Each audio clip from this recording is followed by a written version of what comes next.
Student, कैसे हैं आप सभी। आशा है आप सभी बहुत अच्छे होंगे और अपने लक्ष्य के प्रति सजग होंगे, ऐसी ही मेरी कामना है। मैं मंजू शर्मा एक बार अपनी क्लास में आप सभी का बहुत बहुत स्वागत करती हूं। तो प्यारे बच्चों, आज मैं आप लोगों के लिए क्लास 12th काव्यांजलि से आपका पाठ 1 पवन दूतिका, जिसके कवि जो हैं अयोध्या सिंह उपाध्याय हरिऔध हैं, तो उनका पद्यांश लेकर आई हूं, जो आपके एग्जाम में 10 नंबर का आता है। 5 क्वेश्चन होंगे और प्रत्येक क्वेश्चन 2 नंबर का होगा। तो आइए चलिए शुरू करते हैं। तो पहला पद्यांश क्या है, मैं पढ़ के सुनाती हूँ।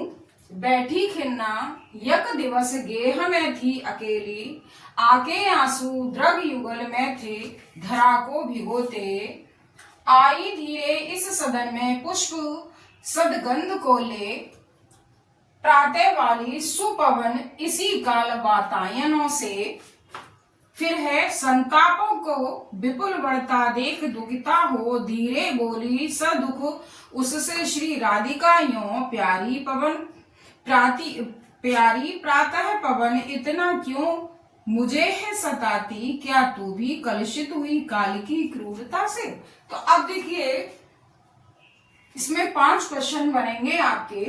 तो जो पहला क्वेश्चन बनेगा वो क्या बनेगा कि पाठ का नाम और कवि का नाम लिखिए। तो पाठ का नाम क्या है, पवन दूतिका, और कवि का नाम क्या है, अयोध्या सिंह उपाध्याय हरिऔध कवि का नाम है। अब दूसरा जो क्वेश्चन बनेगा वो बनेगा रेखांकित अंश की व्याख्या कीजिए। तो मैंने ये पूरा, ये मान लीजिए ये पूरा रेखांकित है आपका। पहला जो पद्यांश है वो क्या है आपका, रेखांकित है। तो मैं इसको पूरे का ही मैं अर्थ बताती हूँ। बैठी खिन्ना यक दिवस गेह में थी अकेली। गेह मीन्स होता है घर, खिन्ना मीन्स माने दुखी, उदास। तो एक दिन राधा जो है अपने घर के कक्ष में अकेली उदास दुखी बैठी थी। आगे आंसू द्रग युगल, द्रग मीन्स नेत्र, युगल मीन्स दोनों। तो उनके दोनों आंखों में आंसू आकर क्या धरा को भिगोते, इतने आंसू बह रहे थे कि उनके आंसुओं से धरती भी गीली हो रही थी, यानी धरती को भिगो रहे थे। आई धीरे इस सदन में पुष्प सदगंध को ले।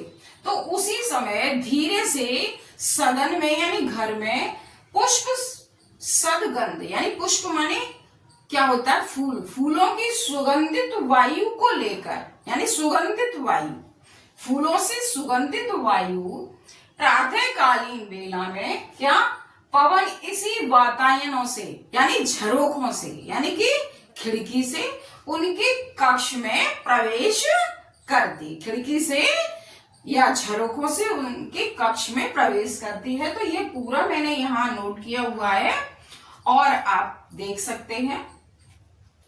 अच्छा, अब दूसरा प्रश्न क्या बनेगा कि घर में अकेला कौन बैठा था। तीसरा प्रश्न है आपका, घर में अकेला कौन बैठा था। तो श्री राधा श्री कृष्ण के वियोग में घर में अकेली बैठी थी। चौथा प्रश्न है, नायिका ने पवन को क्रूर क्यों कहा है। अब देखिए, काल की क्रूरता से। तो अब यहाँ मैं इसका भी पूरा अर्थ बता देती हूँ। तो संतापों को विपुल बढ़ता देख दुखिता हो, अपने दुखों को बढ़ता हुआ यानी बढ़ाता हुआ देख करके दुखी राधा पवन से धीरे से बोली सदुख, दुख के साथ बोली।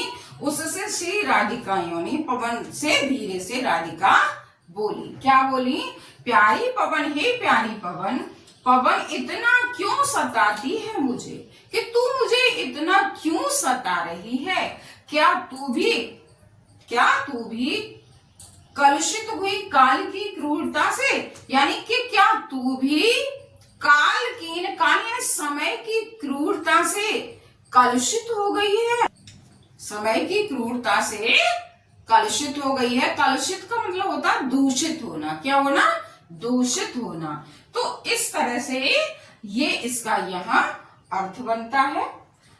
और नायिका को नायिका ने पवन को क्रूर क्यों कहा है? तो नायिका का मन उदास था, तभी प्रातःकालीन पवन हृदय विदारक बन करके क्या उनके दुख को और अधिक बढ़ा रही थी, इसीलिए उन्होंने उसे यानी पवन को क्रूर कहा है। अच्छा, अब है प्रश्न आपका वियोग श्रृंगार। एक संयोग श्रृंगार होता है और वियोग श्रृंगार, एक वियोग श्रृंगार होता है। संयोग श्रृंगार कहाँ होता है? जब नायक और नायिका का मिलन होता है तो संयोग श्रृंगार नामक स्थायी भाव उत्पन्न होता है, और जब नायक और नायिका का विरह वर्णन होता है तो वहां वियोग श्रृंगार रस होता है। और यहाँ श्री राधा श्री कृष्ण से अलग हो गई हैं, तो यहाँ कौन सा है? वियोग श्रृंगार रस है। तो इस तरह से ये आपके एग्जाम के लिए भी बहुत इंपॉर्टेंट है। अभी से आप तैयारी करेंगे, अभी से आप अपना कार्य पूरा कीजिए और पढ़िए, आगे बढ़िए। और मेरा वीडियो पसंद आया हो तो लाइक कीजिए, सब्सक्राइब कीजिए, शेयर कीजिए।